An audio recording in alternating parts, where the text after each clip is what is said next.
Thank you. నడిచొచ్చే రాజకీయ గ్రంథాలయం,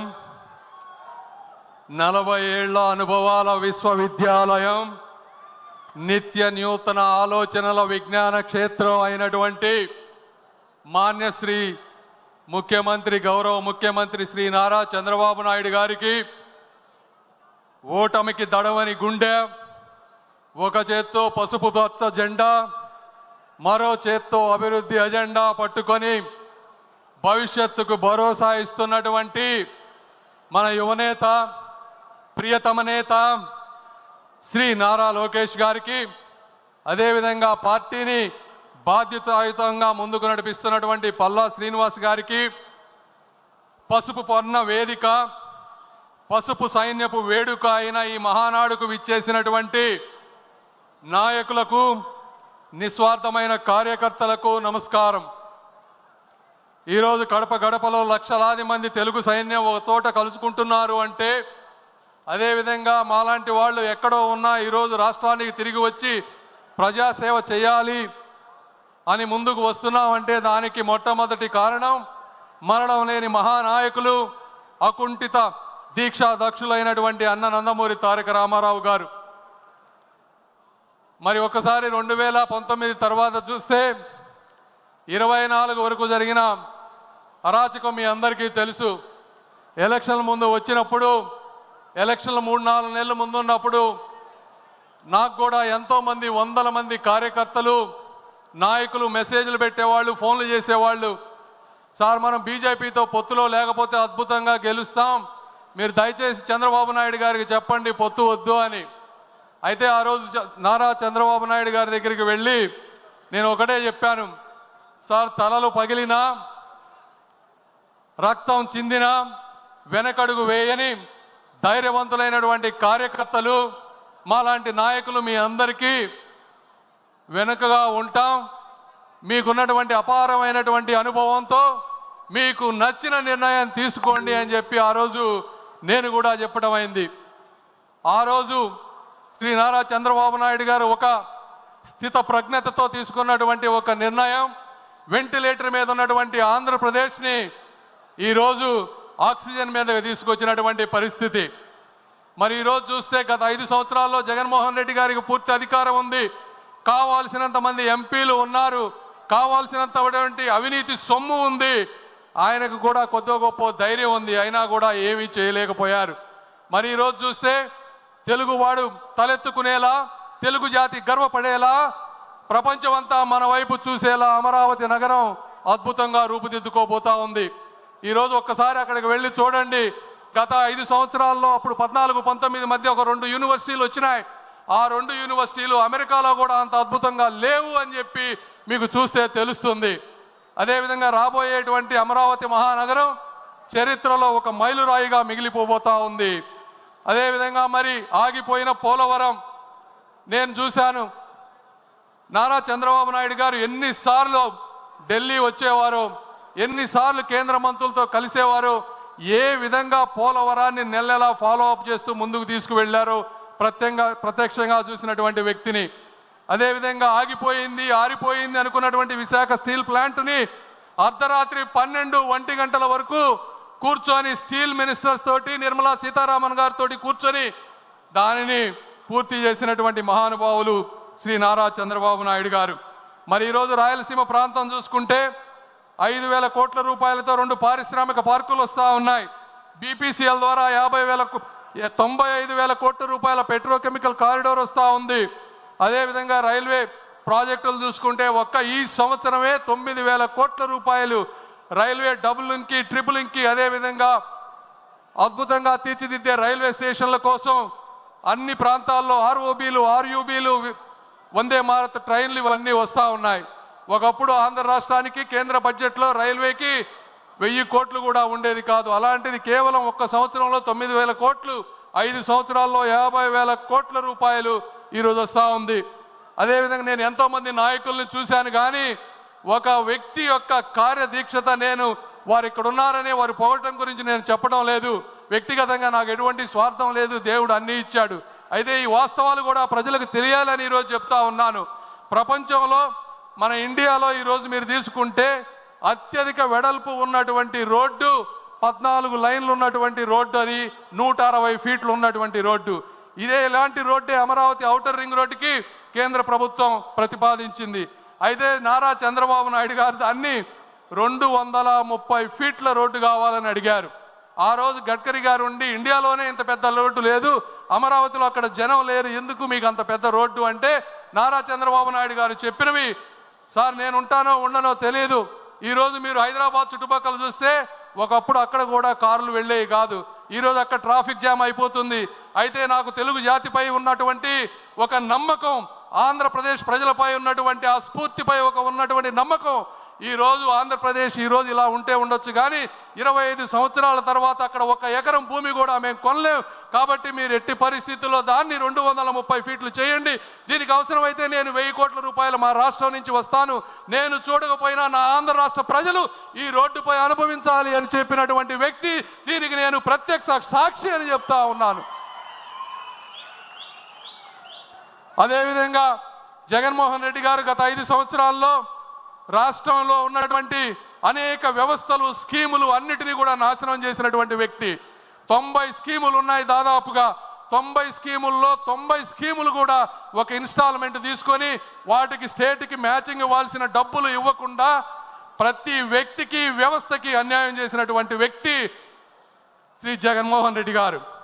ఈరోజు చూస్తూ ఉంటే కార్యకర్తలకు కూడా నేను ఒకటి చెప్తా ఉన్నాం, 2014-19 మధ్య ఆ రోజు నారా లోకేష్ గారు పంచాయతీరాజ్ మంత్రిగా ఉన్న రోజు వేసినటువంటి సిమెంట్ రోడ్లే ఈరోజు ఎస్సీ, ఎస్టీ, బీసీ కాలనీలో ఒక అద్భుతంగా ఉన్నాయి.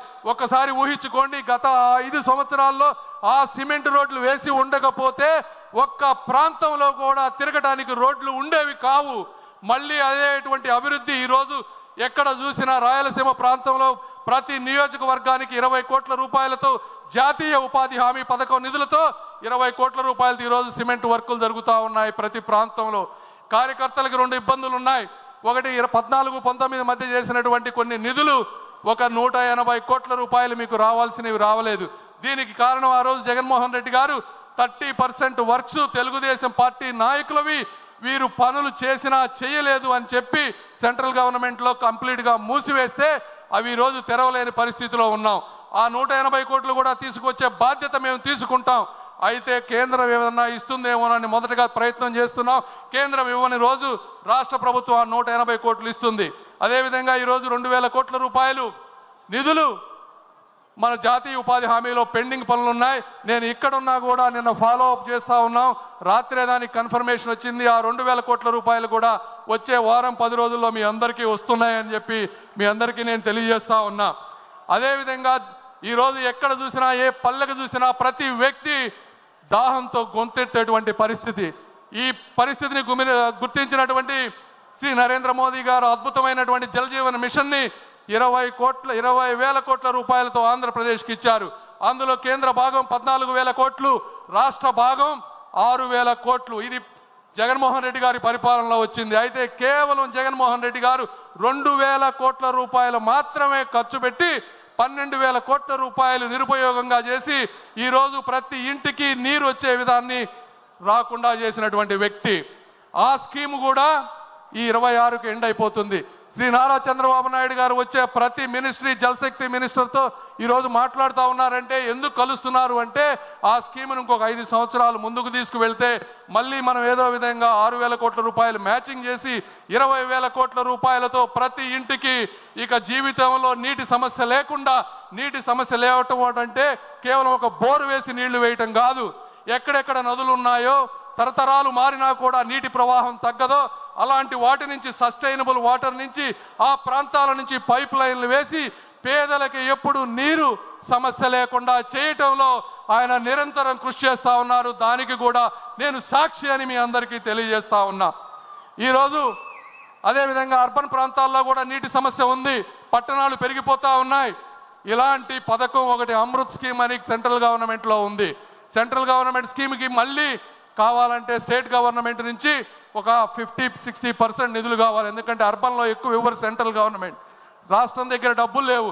అయినప్పటికీ కూడా ఈ అమృత్ స్కీమ్ ద్వారా చంద్రబాబు నాయుడు గారు 9,000 కోట్ల రూపాయలు ఈరోజు ప్రతి మున్సిపాలిటీకి వచ్చే విధంగా చేశారు. మీ అందరికీ నేను ఈరోజు చెప్తా ఉన్నాను, ఆ స్కీముని స్టేట్లో డబ్బులు లేకపోయినా ఏ విధంగా మ్యాచ్ చేసి తీసుకొచ్చారంటే తెలివైన వాడికి కూడా మతిపోయే విధంగా చేసినటువంటి వ్యక్తి శ్రీ నారా చంద్రబాబు నాయుడు గారు. ఇది కూడా వాస్తవం అని మీ అందరికీ నేను తెలియజేస్తా ఉన్నా.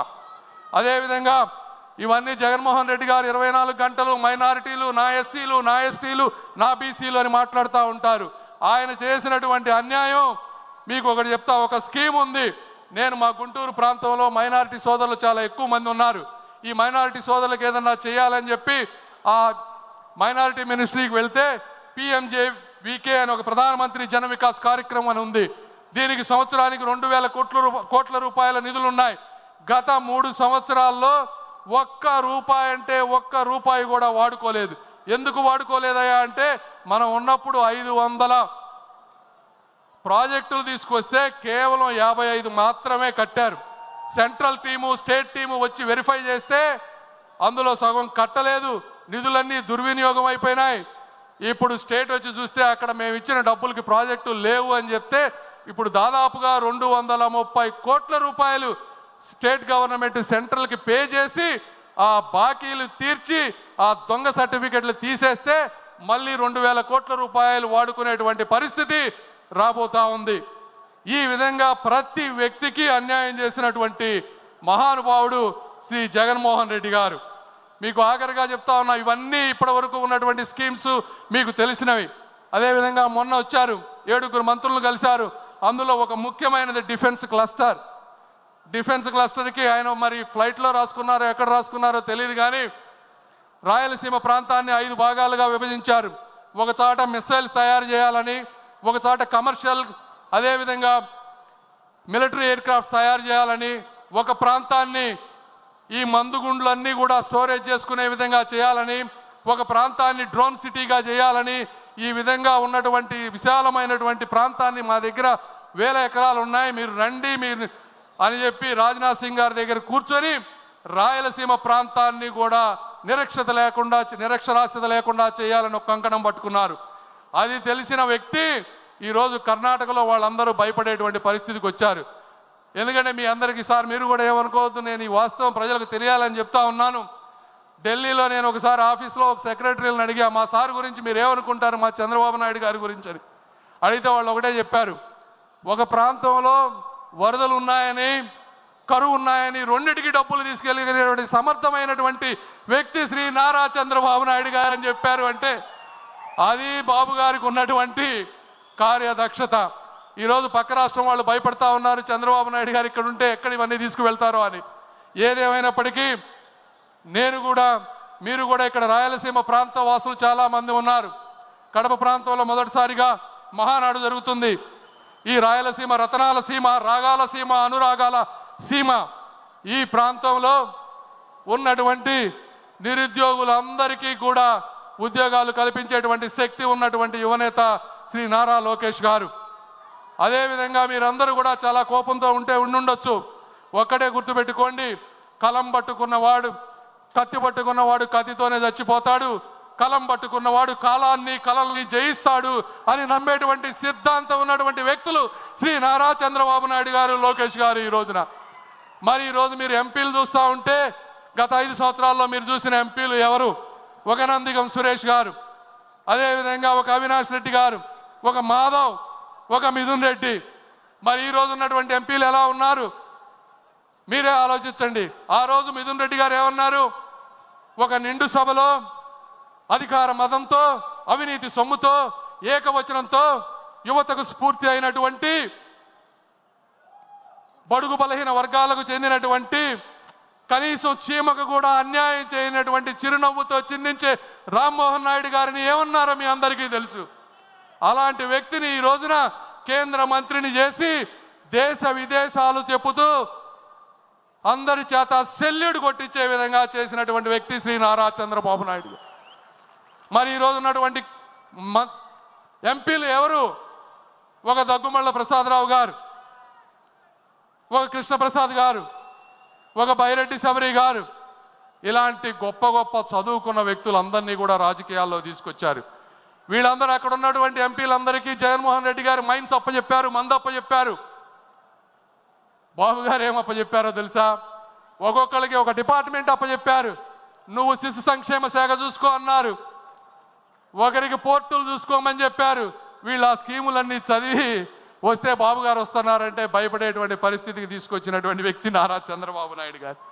అదేవిధంగా మీరు ఈరోజు చూస్తే ఎంపీలు అందరూ మిథున్ రెడ్డి గారు కోర్టుల చుట్టూ తిరుగుతూ ఉన్నారు అడ్వాన్స్డ్ బెయిల్ గురించి. మన ఎంపీలు ఎక్కడ తిరుగుతున్నారు? దేశ విదేశాల్లో దేశ ప్రతిష్ట పెంపొందిస్తూ మన దేశంపై పాకిస్తాన్ చేసేటువంటి అరాచకాలని చెప్తూ ఈరోజు లావు శ్రీకృష్ణదేవరాయలు గారు, ఒక బైరెడ్డి శబరి గారు, ఇలా బాలయోగి గారి అబ్బాయి అందరూ ఈరోజు ప్రపంచ దేశాలు తిరుగుతూ ఉన్నారు. ఇది కార్యకర్తలు కానీ నాయకులు కానీ అందరూ కూడా గుర్తుంచుకోవాల్సినటువంటి విషయం. ఆఖరిగా జగన్మోహన్ రెడ్డి గారు ఈ ప్రాంత వాసి కాబట్టి నేను అందరికీ ఒకటే చెప్పదలుచుకున్నా, చంద్రబాబు నాయుడు గారిది కానీ తెలుగుదేశం పార్టీ కార్యకర్తలకు కానీ నాయకుల సహనాన్ని కానీ మీరు పరీక్షించవద్దు. తరం మారింది, స్వరం మారింది, చరిత్ర మారబోతోంది అని మీరు అందరూ గుర్తుపెట్టుకోవాలని ఈ ఆంధ్రప్రదేశ్ చరిత్ర సువర్ణాక్షరాల్లో మిగిలిపోయే విధంగా మా అణువణువు కష్టపడతామని తెలుగు జాతి ఇచ్చినటువంటి అవకాశాన్ని, శ్రీ నారా చంద్రబాబు నాయుడు గారు ఇచ్చినటువంటి అవకాశాన్ని, అన్న నందమూరి తారక రామారావు గారి ఆశయాల్ని ఎప్పుడు మోసం చేయమని, స్వార్థ ప్రయోజనాలకు వాడుకోమని తెలియజేస్తూ అశేష ప్రజానీకానికి నమస్కారాలు తెలుపుకుంటూ సెలవు తీసుకున్నాను. జై తెలుగుదేశం.